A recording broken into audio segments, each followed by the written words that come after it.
ಕನ್ನಡ ಸುದ್ದಿವಾಹಿನಿಗೆ ಸ್ವಾಗತ. ನಾನು ಸಂಗೀತ ಭಟ್. ಇದೀಗ ಹೆಡ್ಲೈನ್ಸ್.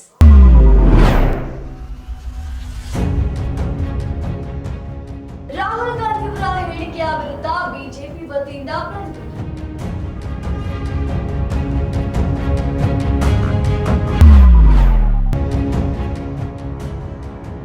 ಐದನೇ ದಿನವೂ ಗುಂಡಿ ಮುಚ್ಚುವ ಕಾರ್ಯ.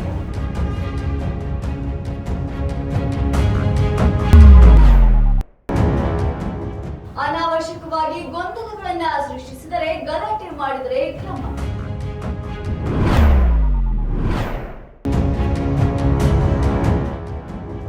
ಜಲಪಾತಕ್ಕೆ ಧುಮುಕಿ ವ್ಯಕ್ತಿ ನಿಗೂಢವಾಗಿ ನಾಪತ್ತೆ.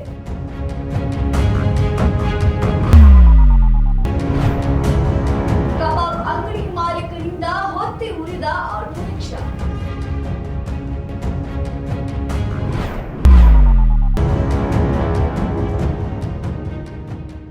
ಮಾರಾಟಕ್ಕಿಟ್ಟಿದ್ದ ಗಣೇಶನನ್ನು ಕದ್ದೊಯ್ದ ಕಳ್ಳರು.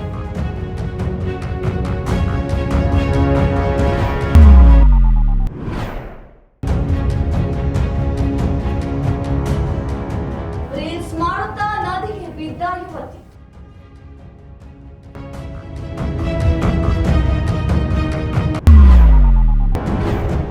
ಮೊಬೈಲ್ ಚಟದಿಂದ ಆಗುವ ಅಪಾಯದ ಬಗ್ಗೆ ವಿನೂತನವಾಗಿ ಮಕ್ಕಳಿಗೆ ಅರಿವು ಮೂಡಿಸಿದ ಶಿಕ್ಷಕ. ಅಮೆರಿಕದ ಪತ್ರಿಕಾಗೋಷ್ಠಿಯಲ್ಲಿ ಮಾತನಾಡಿದ ರಾಹುಲ್ ಗಾಂಧಿ ಅವರು, ಕಾಂಗ್ರೆಸ್ ಪಕ್ಷ ಆಡಳಿತಕ್ಕೆ ಬಂದ್ರೆ ಮೀಸಲಾತಿಯನ್ನ ರದ್ದುಗೊಳಿಸುತ್ತೇವೆ ಅಂತ ಹೇಳಿಕೆಯೊಂದನ್ನ ನೀಡಿದ್ರು. ಇದಕ್ಕೆ ಖಂಡಿಸಿ ಬಿಜೆಪಿಯ ಕಾರ್ಯಕರ್ತರು ಹಾಗೂ ಮುಖಂಡರು ಪ್ರತಿಭಟನೆ ನಡೆಸಿದ್ದಾರೆ. ಅಮೆರಿಕ ಪತ್ರಿಕಾಗೋಷ್ಠಿಯೊಂದರಲ್ಲಿ ಮಾತನಾಡಿದ ರಾಹುಲ್ ಗಾಂಧಿ ಅವರು, ಕಾಂಗ್ರೆಸ್ ಪಕ್ಷ ಅಧಿಕಾರಕ್ಕೆ ಬಂದ್ರೆ ಮೀಸಲಾತಿಯನ್ನ ರದ್ದುಪಡಿಸುತ್ತೇವೆ ಎಂದ ಹೇಳಿಕೆ ಖಂಡಿಸಿ ಸುರಪುರ ನಗರದ ಗಾಂಧಿ ವೃತ್ತದಲ್ಲಿ ತಾಲೂಕಾ ಬಿಜೆಪಿ ವತಿಯಿಂದ ಪ್ರತಿಭಟನೆ ನಡೆಸಿ ತಹಶೀಲ್ದಾರ್ ಮುಖಾಂತರ ಲೋಕಸಭಾ ಅಧ್ಯಕ್ಷರಿಗೆ ಮನವಿ ಸಲ್ಲಿಸಲಾಯಿತು. ಈ ಸಂದರ್ಭದಲ್ಲಿ ಮಾತನಾಡಿದ ಯಾದಗಿರಿ ಜಿಲ್ಲೆಯ ಬಿಜೆಪಿ ಪ್ರಧಾನ ಕಾರ್ಯದರ್ಶಿ ಶ್ರೀ ಮೆಲ್ಲಪ್ಪ ಗುಳಗಿ, ರಾಹುಲ್ ಗಾಂಧಿ ಅವರು ಲೋಕಸಭೆಯ ವಿರೋಧ ಪಕ್ಷದ ನಾಯಕರಾಗಿದ್ದು ವಿದೇಶದಲ್ಲಿ ನಮ್ಮ ದೇಶದ ಕಾನೂನು ಬದಲಾಯಿಸುವ ಮಾತನಾಡಿರುವುದು ಅವರ ಬೇಜವಾಬ್ದಾರಿತನ ಎತ್ತಿ ತೋರಿಸುತ್ತದೆ ಮತ್ತು ಸಮುದಾಯಗಳ ಭಾವನೆಗಳಿಗೆ ಪೆಟ್ಟು ನೀಡುವಂತಾಗಿದೆ ಎಂದು ಸ್ಪೀಕರ್ ಅವರು ಲೋಕಸಭಾ ಸ್ಥಾನದಿಂದ ವಜಾ ಮಾಡಬೇಕು ಎಂದು ಒತ್ತಾಯಿಸಿದರು. ಪ್ರತಿಭಟನೆಯ ನೇತೃತ್ವವನ್ನು ಮಾಜಿ ಜಿಲ್ಲಾ ಪಂಚಾಯತ್ ಅಧ್ಯಕ್ಷರಾದ ಶ್ರೀ ರಾಜ ಹುನ್ನಪ್ಪ, ಅಧ್ಯಕ್ಷರಾದ ಶ್ರೀ ರಾಜ ಹನುಮಪ್ಪ ನಾಯಕ ವಹಿಸಿದ್ದರು. ಸುರಪುರ ಬಿಜೆಪಿ ಅಧ್ಯಕ್ಷ ವೇಣುಮಾಧವ ನಾಯಕ, ಬೀಳಭೀಮ ನರಸಿಂಹಕಾಂತ ಪಂಚಗಿರಿ, ಭೀಮಣ್ಣ ಇನ್ನಿತರರು ಭಾಗವಹಿಸಿದ್ದರು. ಇವತ್ತ ಅವರ ವಿರುದ್ಧ ನಾವು ಸ್ಪೀಕರ್ ಅವರಿಗೂ ಕೂಡ ಪತ್ರವನ್ನು ಬರಿತಾ ಇದ್ದೇವೆ. ಆ ಒಂದು ಪತ್ರದ ಮುಖಾಂತರ ಅವರನ್ನು ತಕ್ಷಣವೇ ಸಂಸತ್ ಸದಸ್ಯತ್ವದಿಂದ ಅಮಾನತು ಮಾಡಬೇಕಂತ. ಬೆಂಗಳೂರಿನಲ್ಲಿ ಗುಂಡಿಯನ್ನ ಒಂದು ವಾರದಲ್ಲಿ ಮುಚ್ಚಬೇಕು ಎಂದು ಉಪಮುಖ್ಯಮಂತ್ರಿ ಡಿಕೆ ಶಿವಕುಮಾರ್ ಹೇಳಿಕೆಯೊಂದನ್ನ ನೀಡಿದ್ರು. ಇದೀಗ 5ನೇ ದಿನ ಸತತವಾಗಿ ಗುಂಡಿ ಮುಚ್ಚುವ ಕಾರ್ಯ ವೇಗವಾಗಿ ನಡೆಯುತ್ತಿದೆ. ರಾಜಧಾನಿ ಬೆಂಗಳೂರಿನ ರಸ್ತೆ ಗುಂಡಿಗಳ ಬಗ್ಗೆ ಮಾಧ್ಯಮದವರು ನಡೆಸಿದಂತಹ ಅಭಿಯಾನ ಕೂಡಲೇ ರಸ್ತೆ ಗುಂಡಿಗಳನ್ನು ಮುಚ್ಚುವಂತೆ ಉಪಮುಖ್ಯಮಂತ್ರಿ ಡಿಕೆ ಶಿವಕುಮಾರ್ ಆದೇಶಿಸಿದ್ದರು.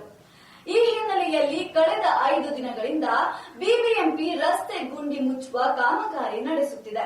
ಸಮರೋಪಾದಿಯಲ್ಲಿ ಗುಂಡಿ ಮುಚ್ಚುತ್ತಿರುವ ಕಾರ್ಯದಲ್ಲಿ ಪಾಲಿಕೆ ಅಧಿಕಾರಿಗಳು ಬ್ಯುಸಿಯಾಗಿದ್ದಾರೆ. ಗಣೇಶ ಕಾರ್ಯಕ್ರಮಗಳಲ್ಲಿ ಅನಾವಶ್ಯಕವಾಗಿ ಗಲಾಟೆಗಳನ್ನು ಹಾಗೂ ಗೊಂದಲಗಳನ್ನು ಸೃಷ್ಟಿಸಿದರೆ ಕ್ರಮ ಕೈಗೊಳ್ಳಲಾಗುವುದು ಎಂದು ಗೃಹ ಸಚಿವ ಪರಮೇಶ್ವರ್ ಆದೇಶವನ್ನ ಹೊರಡಿಸಿದ್ದಾರೆ.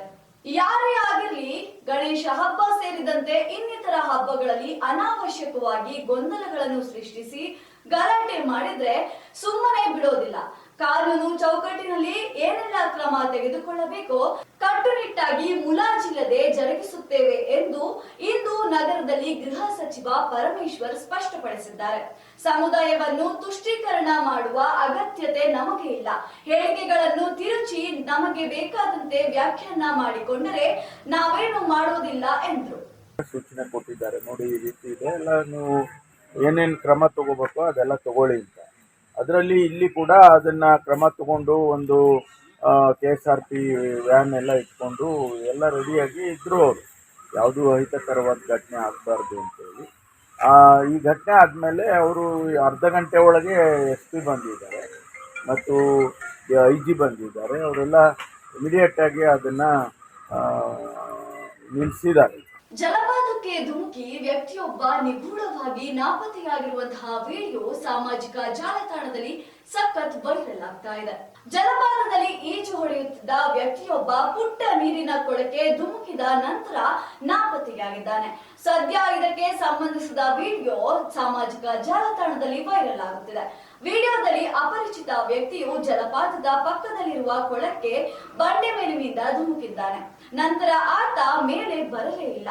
ಕೊಳದ ಸುತ್ತ ಇದ್ದವರು ಅವನಿಗಾಗಿ ಸುತ್ತ ನಿಂತು ನೋಡಿದರೂ ಆತ ಕಾಣಿಸಿಕೊಳ್ಳಲೇ ಇಲ್ಲ. ಈ ಘಟನೆ ಎಲ್ಲಿ ಮತ್ತು ಯಾವಾಗ ನಡೆಯಿತು ಎಂದು ತಿಳಿದು ಬಂದಿಲ್ಲ.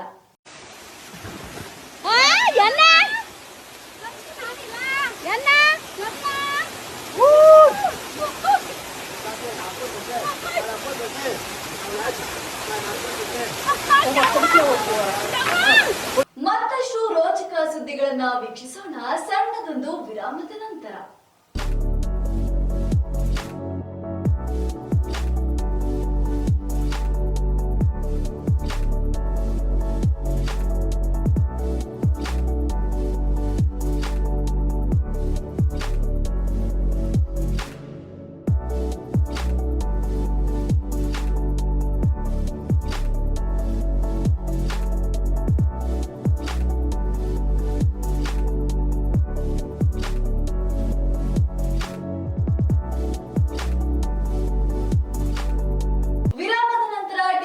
ಕನ್ನಡ ಸುದ್ದಿವಾಹಿನಿಗೆ ಮತ್ತೆ ಸ್ವಾಗತ. ಕಬಾಬ್ ಅಂಗಡಿಯ ಮಾಲೀಕನ ಎಡವಟ್ಟಿನಿಂದ ಬೈಕ್ ಮತ್ತು ಆಟೋ ರಿಕ್ಷಾ ಸುಟ್ಟು ಬೂದಿಯಾಗಿರುವ ಘಟನೆ ನಡೆದಿದೆ.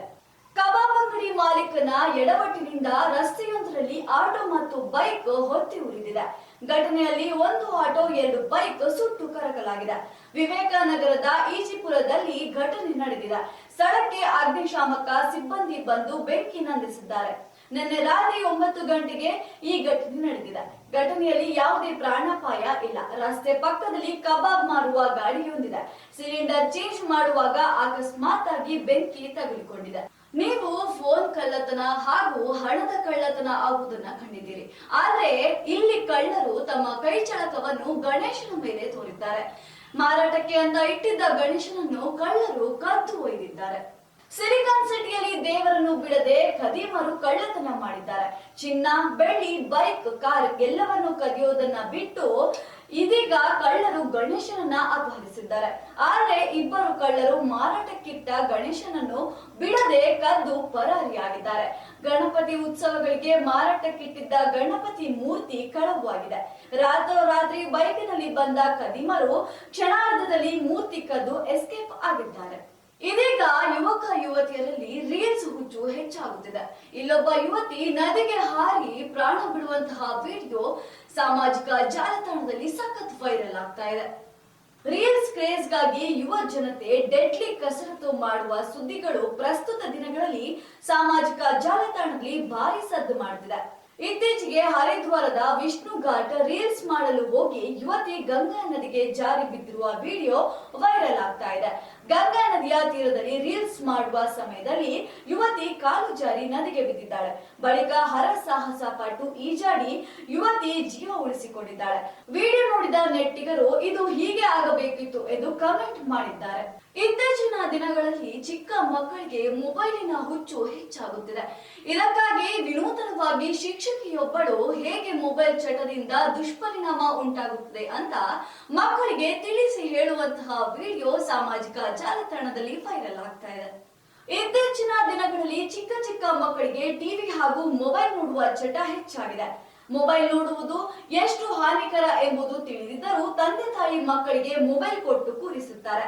ಇದಕ್ಕೆ ಸಂಬಂಧಿಸಿದಂತೆ ಶಿಕ್ಷಕಿಯೊಬ್ಬರು ಮೊಬೈಲ್ ನೋಡುವುದರಿಂದ ಏನೆಲ್ಲ ಅಪಾಯವಾಗುತ್ತದೆ ಎಂದು ಮಕ್ಕಳಿಗೆ ವಿನೂತನವಾಗಿ ಅರಿವು ಮೂಡಿಸಿದ್ದಾರೆ. ಕಣ್ಣಿಗೆ ರಕ್ತ ಬಂದಿರುವ ರೀತಿ, ಬ್ಯಾಂಡೇಜ್ ಸುತ್ತಿರುವ ರೀತಿ ನಟಿಸಿ ತಾವು ಮೊಬೈಲ್ ಬಳಸಿದ ಕಾರಣ ತಮ್ಮ ಕಣ್ಣಿನಿಂದ ರಕ್ತ ಬರುತ್ತಿದೆ ಎಂದು ಎಲ್ಲರಿಗೂ ಜಾಗರೂಕತೆ ಮೂಡಿಸಿದ್ದಾರೆ.